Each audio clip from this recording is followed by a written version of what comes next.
I was born in Myanmar, but moved to the UK as a child. Although both my parents were Burmese, I've always identified, consciously or subconsciously, as British. Because I grew up in northern England and spent all my formative years in English culture.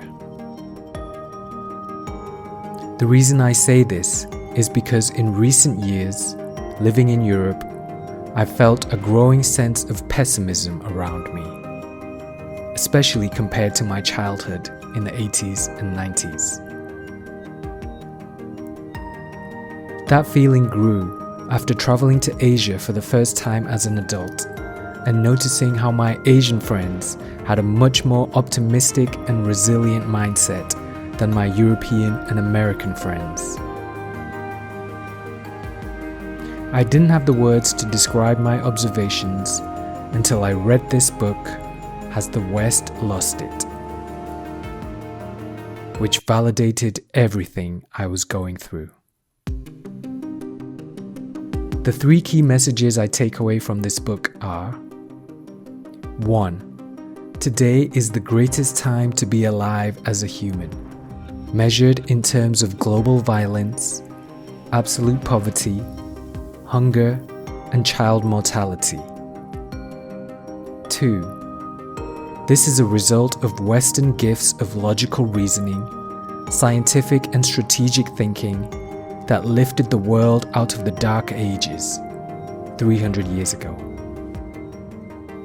And 3.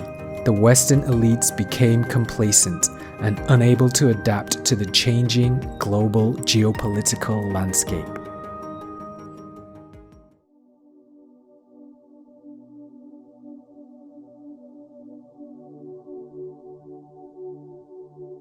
Looking at these 3 points, I already see that most people in the West do not accept or even notice the first point as being true. From their personal experience, it doesn't feel like the greatest time to be alive. Because even though we're a part of a species, we have individual points of view and subjective experiences. We don't see the world from the species perspective. But it's true.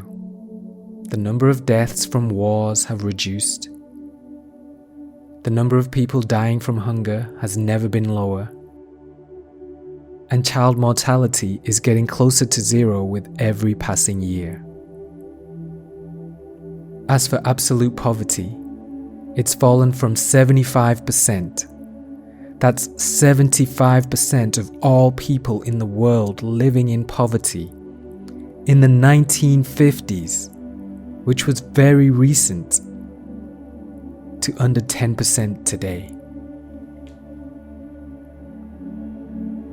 Again, I understand why Europeans and Americans at the individual level don't necessarily appreciate this.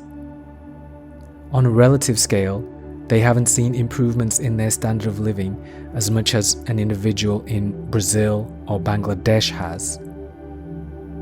This book does not criticize the Western individual.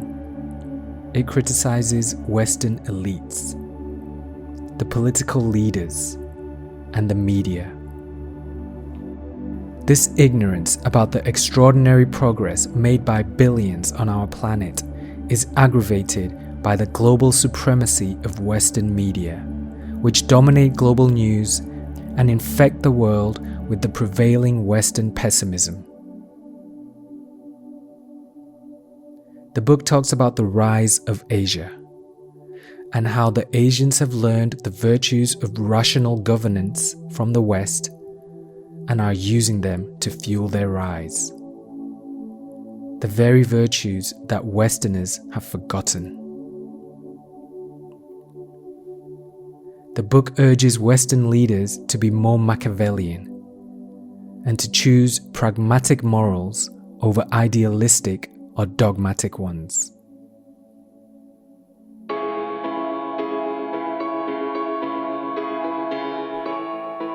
I'm exploring these ideas at this particular time because, well, there happens to be an important election coming up, And what's significant about this election is that, unlike in the past, there now seems to be an emotional and passionate divide in the West.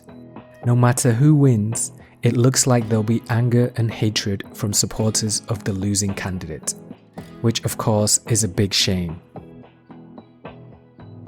But there is one person who is an anomaly here, who might be able to change this. A wild card. And that's Elon Musk. Someone who I think can be described as Machiavellian. He has publicly and repeatedly stated his concern for the negative effects brought on by mainstream Western media. Another thing he's publicly and repeatedly stated is that he believes one party winning instead of the other will make a big difference in humanity getting to Mars and making life multiplanetary. This might one day save life as we know it. If someone who believes we're living in a simulation and we're playing a real-life game of civilization thinks that Donald Trump winning the election could save life as we know it, I think it's at least worth investigating. And in my opinion, the most Machiavellian and strategic plan that Elon has proposed is the creation of a Department of Government Efficiency to try and reduce the number of US government employees as well as to drastically cut government spending. At this point, I'd like to quickly dip back into the book. The part about how Indian Prime Minister Narendra Modi has been implementing policies to put his country on the road to economic development. Instead of trying to learn or understand his way of thinking, Modi is often criticized in the Western media for his right-wing nationalist stances. I quote this because I've noticed this is how Western media also criticizes Elon Musk. It seems the modern elites in the West will automatically criticize any strategic plan that involves economic development by labeling it right-wing. It seems that's been the trend over the preceding years, which has led Kishore Mahbubani to question, has the West lost it? And at one of the sessions, one of the leaders, Niall Ferguson, said something, and I don't think he'll mind me saying it. He said to the Chinese this. He said, if you want to understand Trump, don't read what the New York Times tells you. And he was pointing to Tom Friedman. Don't read what the Financial Times tells you. He was pointing to Martin Wolf. Because he said both New York Times and Financial Times will convince you that Donald Trump is an imbecile. But let me tell you this, he's no imbecile. He's obviously canny in his own way. So I would say that in some ways, the liberal media does the world a great disservice because in their reporting on Trump, which is supposed to be objective and neutral, it is not objective and neutral. Even the reporting pages. And so because we are prisoners of the liberal media, we inherit their biases. And we obviously think that Donald Trump is an imbecile or useless and so on and so forth. And I think I would say that while Donald Trump has done some things which are very badly wrong, I must say he's done the world a great favor by agreeing to meet Kim Jong-un. There was a time when the situation on the Korean Peninsula was very tense and people were playing out war scenarios. And I was at a public panel in Seoul, South Korea, next to Professor Jia Jingko of Peking University.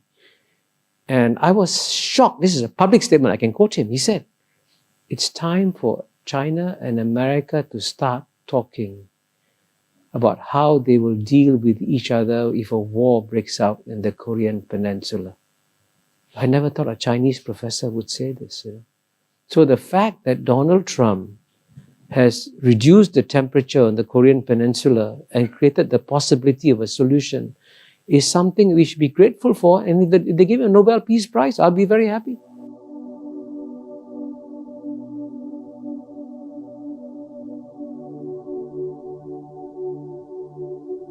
So, as an Asian-born European who loves the West and really hopes for the West to rise together with the East in this Asian century, at this interesting and pivotal time, I honestly wonder who will win the election. I wonder, will it be a continuation of the current Western trend of losing it? Or will it be one final effort of a declining society trying to turn things around?